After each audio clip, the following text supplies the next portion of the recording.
ایک حدیث پر غور کیجئے، اللہ کے نبی فرماتے ہیں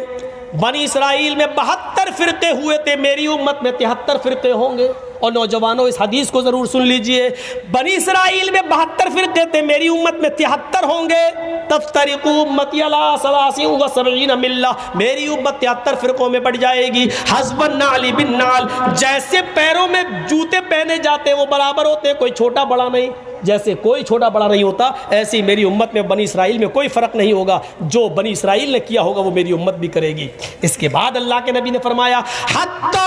ان کان منہم من اتی علی امی علانیتا لکان فی امتی من یصنع ذلک، اگر بنی اسرائیل میں کسی نے اپنی ماں کے ساتھ کسی چوراہے پر منہ کالا کیا ہوگا،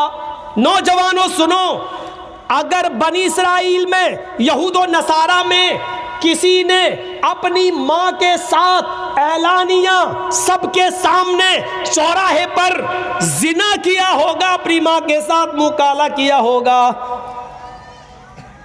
تو میری امت میں بھی ایسے لوگ پیدا ہوں گے۔ حتی ان کان منہم من اتی علی امہ لکان علانیتا لکان فی امتی من یصنع ذلک، تو میری امت میں بھی ایسا زمانہ آ جائے گا قیامت سے پہلے کہ تم دیکھو گے کہ میری امت کے لوگ بھی یعنی مسلمان بھی اپنی ماں کے ساتھ علانیہ زنا کریں گے، چوراہے پر زنا کریں گے، اپنی ماں کے ساتھ منہ کالا کریں گے، اور جب تک ایسا نہیں کریں گے قیامت نہیں آئے گی۔ ایک بیٹا اپنے ہاتھ سے اپنے ماں کے گریبان کو چاک کرے گا، ایک بھائی اپنے ہی ہاتھوں سے اپنی بہن کے دامن کو چاک کرے گا، ایک بیٹا اپنے ہاتھ سے اپنے ماں کی عزت کو لوٹے گا، ایک بھائی اپنے ہاتھ سے اپنی بہن کی عزت و آبرو کو لوٹے گا۔ جانتے ہو اس نوجوان کو اس کی ماں کے ساتھ کھیلنے پر اور اس کی بہن کی عزت کو تار تار کرنے پر کون سی چیز ذمہ دار ہوگی؟ اس کی ذمہ دار ہوگی یہ شراب، جس کو ہم اور آپ دل دادا بنے ہوئے ہیں اور جس کو پی رہے ہیں، کیونکہ شراب ہی ایک ایسی چیز ہے جو عقل پر پردے ڈال دیتی ہے، عقل کو چھپا دیتی ہے، اور جب عقل چھپ جاتی ہے تو ہمیں نظر نہیں آتا کہ یہ میری ماں ہے، یہ میری بہن ہے۔ یہ شراب کے نشے میں دھت ہو کر ایک لڑکا اپنی ماں کے ساتھ کھیلے گا، ایک بھائی اپنی بہن کے ساتھ کھیلے گا، اور یہ یہاں تک پہنچانے والا اور اس دروازے تک پہنچانے والی اگر کوئی چیز ہوگی تو وہ ہوگی شراب۔ معاشرے میں جہاں شراب نوشی بہت زیادہ ہے، میری ماں اور میری بہنوں، معاشرے کے اندر بے پردگی نے بھی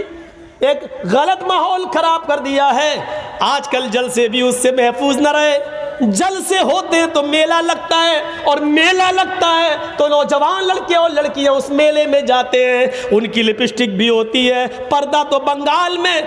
دکھائی نہیں دیتا ہے۔ میرے بھائیوں، جہاں تالاب کے اندر ایک طرف لڑکے اور دوسری طرف لڑکیاں نہاتی ہوئی نظر آتی ہوں، وہاں سے کون سی امیدیں لگائی جا سکتی ہیں؟ غور کرو میرے پیارے ساتھیوں، جو پردے کے بارے میں کبھی حضرت فاطمہ رضی اللہ تعالیٰ عنہ کو یاد کرو، جب ان کی موت کا انتقال کا وقت آیا تو انہوں نے اپنے شوہر سے کہا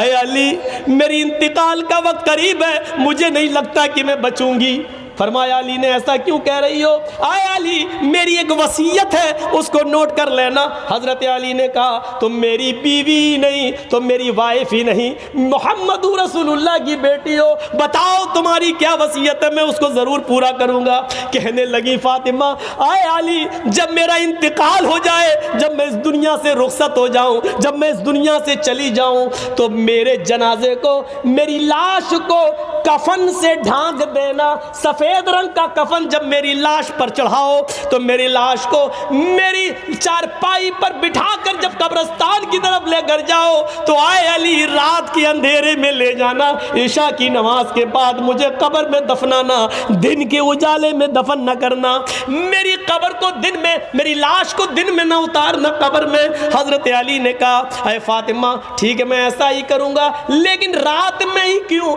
دن میں اگر تمہارا انتقال جلدی ہو گیا گئے اور جلدی دفن ہونے کی نوبت آ گئی تو تم رات کی وصیت کیوں کر رہی ہو؟ دن میں کیوں نہ دفن کروں، رات میں کیوں دفن کروں؟ تو حضرت فاطمہ کا جواب یہ تھا، میری ماں اس جواب کو سنو، میری بہنوں اس جواب کو سنو، اور میری قوم کی بیٹیوں اس جواب کو سنو، اور اپنے آپ پر ماتم کرو آج جو تم ننگا ناچ ناچ رہی ہو۔ حضرت فاطمہ نے کہا، اے علی، میں نہیں چاہتی ہوں کہ میرے مرنے کے بعد مجھے جو کفن پہنایا جائے، میں نہیں چاہتی ہوں کہ میری لاش کو جب چارپائی پہ اٹھا کے جنازہ آگے بڑھایا جائے تو میں نہیں چاہتی ہوں کہ غیر مردوں کی نظر میرے مردہ جسم پر پڑے ہوئے کفن پر بھی پڑے۔ چہرہ تو دور، میں نہیں چاہتی کہ میرے مردہ جسم پر پڑے ہوئے کفن پر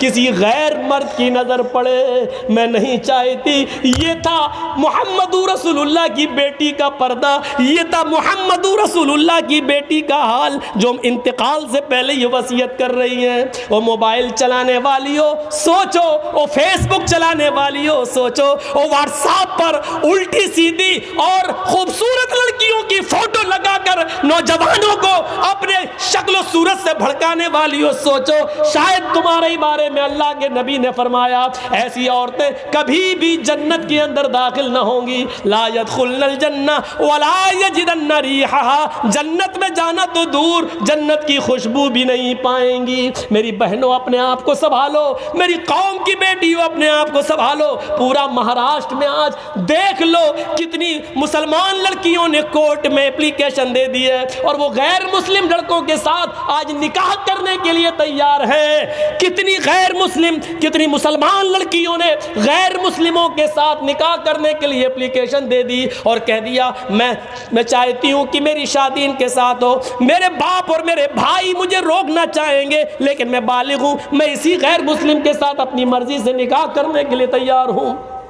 یہ اسی بے پردگی کا حال ہے، یہ اسی کالج اور یونیورسٹی میں لڑکوں کے ساتھ کو ایجوکیشن لینے کا نتیجہ ہے۔ میری بہنوں اپنے آپ کو بچاؤ، میری قوم کی بیٹیوں، بہت بڑی سازش اس سیاسی حکومت اس موجودہ دور کی حکومت میں تمہارے خلاف رچی جا رہی ہے۔ کالجوں میں، اسکولوں میں لڑکوں کو جگہ، مسلم لڑکوں کو پڑھنے کے لیے ویکینسی نہیں دی جا رہی ہے، کہا جا رہا جگہ فل ہو گئی، اور لڑکیوں کو جگہ دی جا رہی ہے اور کہا جا رہا ہے کہ لڑکیوں کے لیے جگہ موجود ہے، لڑکیوں کے لیے اتنا کوٹا موجود ہے۔ وہ جانتے ہیں کہ جب لڑکیاں مسلمانوں کی ہمارے کالج میں اور اسکولوں میں آئیں گی اور ہمارے ہندو اور غیر مسلم لڑکوں کے ساتھ بیٹھ کر جب پڑھیں گی تو ظاہر ہے کہ آگ اور پیٹرول ایک جگہ رہ ہی نہیں سکتا ہے، محبت اور عشق کی آگ لگے گی، اور پھر یہ ہمارے بھائی، ہمارے بیٹے ان لڑکیوں کو اپنی بہو بنا کر لائیں گے اور پھر ان سے غیر مسلم بچے پیدا ہوں گے۔ میری بہنوں ان سازشوں کو ناکام کرو، میری قوم کی بیٹیوں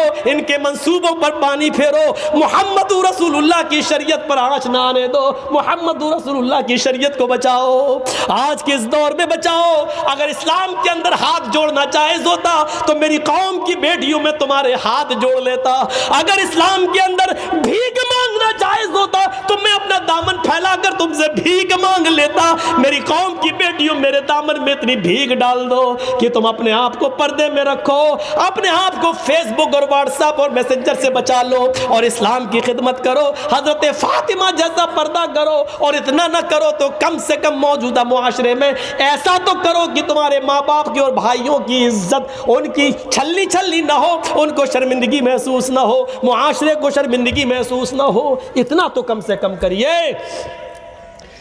10:30 سے 12:30 ہو چکے ہیں، 2 گھنٹے کافی ہیں، مجھے ابھی کلکتہ نکلنا ہے، میری کل کلکتہ سے لکھنؤ کے لیے فلائٹ بھی ہے، جانا بھی ہے۔ میرے بھائیوں دعاؤں میں یاد رکھیے گا، زندگی رہی تو پھر کبھی آپ سے ملاقات ہوگی۔ ہم اللہ سے دعا کرتے ہیں اللہ ہمیں شرک سے بچا لے، اللہ ہمیں ماں باپ کی خدمت کرنے کی توفیق عطا فرما، 5 وقت کی نماز کا پابند بنا لے، شراب نوشی سے ہمارے معاشرے کو پاک و صاف رکھتے، اور اے اللہ ہماری ماں بہنوں کو پردے کی توفیق عطا فرما۔ جب تک تو ہمیں زندہ رکھ، اسلام پر زندہ رکھنا، اور جب ہمارا خاتمہ ہو تو ایمان پر ہمارا خاتمہ فرمانا۔ وما علینا الا البلاغ المبین، وآخر دعوانا ان الحمد للہ رب العالمین۔ السلام علیکم ورحمۃ اللہ وبرکاتہ۔